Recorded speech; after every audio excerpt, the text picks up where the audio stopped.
Hello guys. Today we are going to discuss our next topic from chapter 3, that is plant kingdom, for our class 11 students. So let us have a look on our next topic, that is Pteridophyta. In our previous classes we learnt about algae, means Thallophyta, then Bryophyta, and now today's next topic, third number, is Pteridophytes.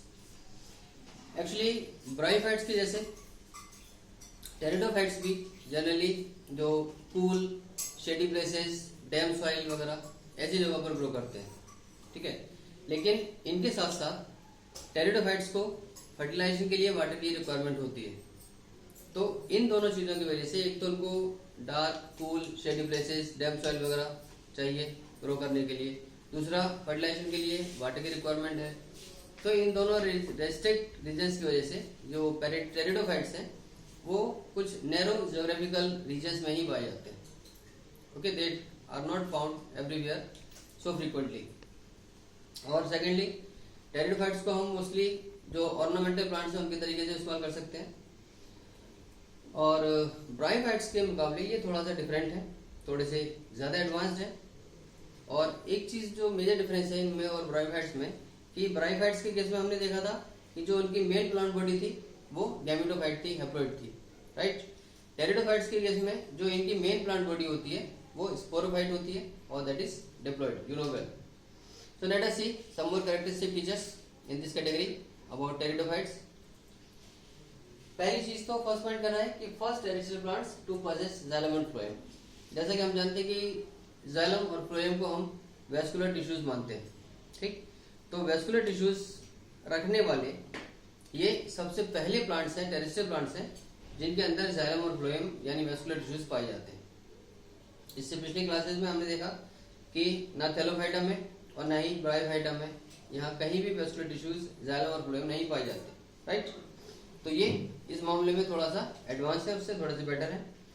Next, तो पहली चीज तो इनके अंदर कि xylem और phloem या नामक वेस्कुलर टिश्यूज पाए जाते हैं, जो कि इनकी एक कैरेक्टरिस्टिक फीचर है और ये उसको होल्ड करने वाले, उन वेस्कुलर टिश्यूज को पोजेस करने वाले सबसे पहले टेरेस्ट्रियल प्लांट्स होते हैं, ठीक है। सेकंड, जैसा मैंने अभी आपको बताया कि यहाँ पर टेरिडोफाइट्स की मेन प्लांट बॉडी स्पोरोफाइट होती है, जो कि एक डिप्लॉइड स्ट्रक्चर है। और यहाँ स्पोरोफाइट में ट्रू रूट, स्टेम और लीव्स का डिफरेंशिएशन होता है, जो कि हम ब्रायोफाइट्स में हमने नहीं देखा, जो थैलोफाइटा में हमने नहीं देखा, राइट। तो यहाँ टेरिडोफाइट्स के केस में हम पाते हैं कि यहाँ ट्रू रूट, स्टेम और लीव्स वगैरह भी बन जाते हैं, ओके। नेक्स्ट, टेरिडोफाइट्स में जो लीव्स हैं वो एक्चुअली दो तरीके की लीव्स हैं। कुछ छोटी पत्तियां होती हैं और कुछ ही किसी में बड़ी बड़ी पत्तियां पाई जाती हैं। तो जिन प्लांट्स में छोटी छोटी लीव्स पाई जाती हैं, जिनको हम माइक्रोफिल्स भी कह सकते हैं, उसमें आते हैं सेलेजिनेला, ये एग्जांपल है जिसकी लीव्स माइक्रोफिल्स है, छोटी लीव्स होती हैं। और उसी दूसरी तरफ जो बड़ी पत्तियों वाले हैं, जिनकी पत्तियां लार्ज होती हैं, जिनको हम मैक्रोफिल्स कहते हैं, वो ऑलमोस्ट सारे फर्न्स में पाई जाती हैं, ठीक है। एक्चुअली इसमें हॉर्सटेल और फर्न्स, ये दो कैटेगरीज हम इंक्लूड करते हैं। तो ये जो मैक्रोफिल्स हैं, जो बड़ी पत्तियां हैं, वो सारे के सारे फर्न्स में मिलती हैं देखने को। नेक्स्ट इज स्पोरोफाइट, जो स्ट्रक्चर है, डिप्लॉइड स्ट्रक्चर है, उसके ऊपर स्पोरेंजिया पाए जाते हैं। Sporophyte bears sporangia, okay. यहाँ स्पोरेंजिया, ये दो कंडीशन में, अलग अलग कंडीशंस में, अलग अलग स्पीसीज में अलग अलग तरीके से इनका डेवलपमेंट होता है। ज़्यादातर केसेस में स्पोरोफाइट्स जो स्पोरेंजिया है वो आगे चल के स्पोरोफिल्स को जनरेट करती है, ठीक। और स्पोरोफिल्स से फर्दर इनके क्लस्टर फॉर्मेशन से, इनके एग्रीगेट फॉर्मेशन से स्ट्रोबिलाई या कोन्स की फॉर्मेशन होती है। तो स्पोरेंजिया से अगर स्पोरोफिल्स उसके ऊपर है तो स्पोरोफिल्स आगे चल के एग्रीगेशन के थ्रू स्ट्रोबिलाई और कोन्स को फॉर्म करती है। और यह सब सेलेजिनेला और इक्विसेटम जैसे प्लांट्स के केस में होता है, ठीक। दूसरी तरफ स्पोरेंजिया से कई बार कुछ स्पीसीज में स्पोर फॉर्मेशन होती है, और हम जानते हैं कि स्पोर फॉर्मेशन मियोसिस के थ्रू होगी। मियोसिस एक रिडक्शन डिवीजन है और इसीलिए स्पोर्स जो होते हैं वो हमेशा हैप्लॉइड होते हैं, राइट। तो जिस केस में स्पोरेंजिया से मियोसिस के थ्रू स्पोर मदर सेल्स के अंदर स्पोर्स बनते हैं, उसमें फाइनली स्पोर्स फिर आगे चल के एक फोटोसिंथेटिक, फ्री लिविंग और मल्टी सेल्यूलर गैमेटोफाइट को प्रोड्यूस करता है, जिसको हम प्रोथैलस कहते हैं। तो प्रोथैलस एक्चुअली एक गैमेटोफाइट है जो फ्री लिविंग है, मल्टी सेल्यूलर है, इनकॉन्स्पिकुअस है, लेकिन फोटोसिंथेटिक है। ओके, तो ये दोनों कंडीशन से इस प्रकार से नया प्लांट डेवलप होता है। अब बात करते हैं गैमेटोफाइट की। हम जानते हैं कि गैमेटोफाइट्स में दोनों मेल और फीमेल जो सेक्सुअल स्ट्रक्चर्स है वो सेपरेट होते हैं, और ब्रायोफाइट्स के जैसे ही इनके भी मेल स्ट्रक्चर्स को हम एंथ्रीडियम बोलते हैं और फीमेल स्ट्रक्चर्स को आर्चिगोनियम कहा जाता है।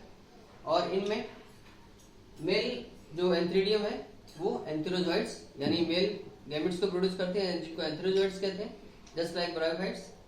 और यहाँ भी आर्चिगोनियम से जो फीमेल सेल्स प्रोड्यूस होती है, फीमेल गैमेट्स प्रोड्यूस होते हैं, उनको भी हम एग्स कहते हैं ब्रायोफाइट्स के जैसे ही। और इनमें एंथेरोजॉइड्स में और एग्स में फ्यूजन होने के बाद जाइगोट फॉर्मेशन होती है। और जैसे मैंने बताया कि फर्टिलाइजेशन के लिए वाटर की रिक्वायरमेंट होती है इन प्लांट्स में। तो ये जो फॉर्मेशन है जाइगोट फॉर्मेशन, और जाइगोट से बाद में आगे चल के जब एम्ब्रियो डेवलपमेंट होता है, तो ये जाइगोट से एम्ब्रियो बनने तक का ये जो डेवलपमेंट है ये एक्चुअली फीमेल गैमेटोफाइट के अंदर ही होता है। ओके, सो अब इसमें एक चीज आती है, ये जाइगोट फाइनली आगे चल के फिर एम्ब्रियो के बाद फिर फाइनली स्पोरोफाइट को प्रोड्यूस करता है। तो इस तरीके से इस टेरिडोफाइट्स के लाइफ साइकिल में भी दोनों तरीके की स्टेजेस पाई जाती है। Means they are also diplontic, जिसमें हैप्लॉइड स्टेज भी है, डिप्लॉइड स्टेज भी है, राइट। लेकिन फर्क इतना है कि ब्रायोफाइटा में जो गैमेटोफाइट है वो मेन प्लांट बॉडी होता है, डोमिनेंट होता है, जबकि टेरिडोफाइटा में जो मेन प्लांट डोमिनेंट बॉडी है that is sporophyte. Okay, now ये दो टर्म्स आप देख रहे हैं, होमोस्पोरस और हेटेरोस्पोरस। होमोस्पोरस मीन्स जब जिन प्लांट्स में इनफैक्ट ज्यादातर टेरिडोफाइट्स के केस में ये जो स्पोर्स हैं वो सिमिलर टाइप के होते हैं, एक जैसे देखने वाले, ठीक है। तो सिमिलर टाइप के स्पोर्स जब पाए जाते हैं तो वो कंडीशन होमोस्पोरस कहलाती है। और हेटेरोस्पोरस जब वो स्पोर्स एक दूसरे से मैच ना करें, वो मॉर्फोलॉजी के लिए भी डिसिमिलर हों, तो ऐसा केस पाया जाता है सिलेजिनेला और साल्विनिया के केस में, यानी इनके अंदर हेटेरोस्पोरस कंडीशन होती है, they are heterosporous. Okay, they have different types of spores. Clear. Next, megaspores से एक्चुअली आगे चल के फीमेल गैमेटोफाइट का प्रोडक्शन होता है, फीमेल गैमेटोफाइट का डेवलपमेंट होता है, राइट। इसी प्रकार जो माइक्रोस्पोर्स होते हैं, यानी जो डिफरेंट स्पोर्स की मैं बात कर रहा हूँ, यहाँ पर हेटेरोस्पोरस वाली कंडीशन में ये दो कंडीशंस हैं। यहाँ पर एक बड़ा स्पोर होता है, बड़े साइज का स्पोर है जिसको हम मेगास्पोर बोलते हैं, और दूसरा जो छोटे साइज का स्पोर होता है जिसको हम माइक्रोस्पोर कहते हैं। उनके थ्रू मेगास्पोर के जरिए फाइनली फीमेल गैमेटोफाइट का डेवलपमेंट होगा, और माइक्रोस्पोर्स के जरिए आगे चल के मेल गैमेटोफाइट का प्रोडक्शन या डेवलपमेंट होता है, राइट। और ये मैंने आपको बता दिया कि जाइगोट से एम्ब्रियो तक बनने की जो डेवलपमेंट है ये फीमेल गैमेटोफाइट के अंदर ही पाया जाता है। अब दोस्तों इस टेरिडोफाइटा को हम फर्दर 4 क्लासेस में डिवाइड कर सकते हैं, ठीक। इसमें आते हैं, पहली क्लास है सेलोप्सिडा। सेलोप्सिडा के मेंबर में साइलोटम एक एग्जांपल आता है जो कि हमारे सिलेबस में है।